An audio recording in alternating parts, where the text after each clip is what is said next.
डोंबिवलीतील मानपाडा परिसरात पाणी टंचाईमुळे संतप्त नागरिकांनी बिल्डरच्या कार्यालयावर मोर्चा काढला। यावेळी बिल्डर विरोधात जोरदार घोषणा देण्यात आल्या। आपण पाहतोय 4,500 कुटुंबांना पाण्यासाठी संघर्ष करावा लागतोय। या ठिकाणी अशात बिल्डरकडून प्रकल्पाच्या इतर कामांसाठीही पाणी वापरलं जात असल्याचा आरोप नागरिकांकडून करण्यात आला। लवकरात लवकर आमचा पाण्याचा प्रश्न सोडवा, अन्यथा न्यायालयात दाद मागणार असा इशारा या रहिवाशांनी दिला। आता या रहिवाशांचं बिल्डर कधी ऐकतोय, बिल्डर पर्यंत हे रहिवासी पोहोचू शकतायत का हे पाहणं महत्त्वाचं असणार आहे।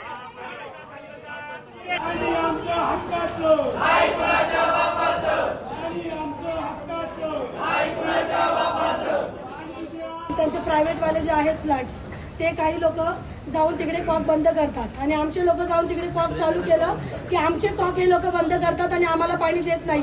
ते त्यांना विचारा का, आणि ते बोलतात की ते आम्हाला जबरदस्ती करतात, ते करून देत नाहीयेत। मग आम्हाला पाणी कसं भेटणार? आमच्या वाटेचं पाणी MIDC कडून आम्हाला येतं, मग ते आमचं पाणी ते कुठं जातं ते त्यांना विचारा।